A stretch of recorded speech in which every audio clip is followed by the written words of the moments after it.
Akshay Bairstow பிரமா பஞ்சாயத்து போர்ட்டில் ஓட்டு முத்திர ஓட்டு லிஸ்ட்டு அடிக்கலடா.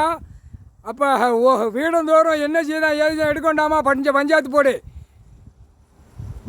எல்லாம் அனைத்தும் வீல் சேரை பிடிச்சி ஆட்டம் தான் வராங்க. காலையில் 9 மணிக்கெலாம் கிளம்பி 10 மணிக்கெலாம் அங்கே பஞ்சாயத்து போர்ட்டில் நங்குன்னு முட்ட வேண்டியதை பஞ்சாயத்து போர்ட்டில் வார்டுலேருந்து ஆதார கார்டிலேருந்து என்ன சேட்டை செய்தான் என்ன பண்ணுதாங்கிற பார்க்கல.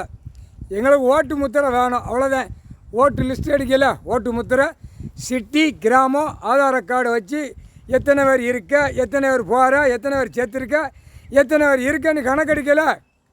பழைய கவர்மெண்ட்டாக போட்டு நடத்தி நாசம் பண்ணி கவர்மெண்ட் கோபுர சின்னம் கவர்மெண்ட் யாரா அரசியல்வாதி தெரிஞ்சுக்கிடும். இந்த வார்டில் இருக்கணும்னு தெரியாது. கவர்மெண்ட்னா யார் கடவுளா அப்படிங்க? அதெல்லாம் கடவுளா? என்னத்தையும் அரசியல்வாதி கொடியை தூக்கு தான் ஓட்டு வாங்க தான் நம்ம பேப்பர் அடிக்கும், நம்ம பூமியை பாழாக்குதோம்னு ரெடியாக வெறியில் இருக்கான். அத்தனை மானிட பிறவியும் ஆணும் பெண்ணும். 2ஆம் நம்பர் படிப்பு. ஏடா படிப்பு எல்லாம் சரிஞ்சு போவோம். இனிமேல் எல்லாம் அரசியல்வாதி தூக்கி நீ நுப்பாட்டினா நிற்காதுடா.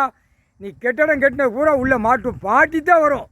பஞ்சாயத்து போர்ட்லேருந்து நீ என்ன கூத்து பண்ணி வச்சுருக்கியோ பூரா இப்போ கணக்கு இந்த பஞ்சாயத்து போர்ட்லேருந்து போட்ட கையெழுத்தை பூரா இப்போ விடுதார் தப்பு செஞ்ச கணக்கு பிடிச்சி ரிவெட் அடிச்சு போடுவார். முக்கால் சேர்த்து ஓட்டு முத்திரை டெல்லி டு தமிழ்நாடு வரைக்கும் ஓட்டு முத்திரை அடிக்கல, உலக நாடே எடுக்கான்.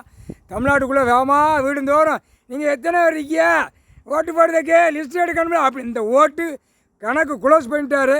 நீ செஞ்ச சேட்டை இப்போ பிடிக்காரு முக்கால் சத்தியம். புரிஞ்சுக்கடா, ஓட்டு போடுறவன் 1008 லட்சத்துக்கு மேலே சேட்டை பண்ணி வச்சுருக்கான். வார்டுலேருந்து ஓட்டு வாங்குறவன் கோடிக்கணக்காக சேட்டை பண்ணி வச்சுருக்கான். அரசியல்வாதி எல்லாம் பிடிச்சி ஆட்டிடுவார். இப்போ எல்லாம் அந்த காகித பேப்பரை துண்டு தூக்கா சரிச்சு விடுவார். இன்னொருக்கா சரிச்சு கவுடா உன் கவுட்டுக்குள்ளே நீயே கவுடான்னு ஆணும் பெண்ணு கவ்வ விடுவார். முக்கால் சத்தியம் போட்டாச்சுடா கணக்கு.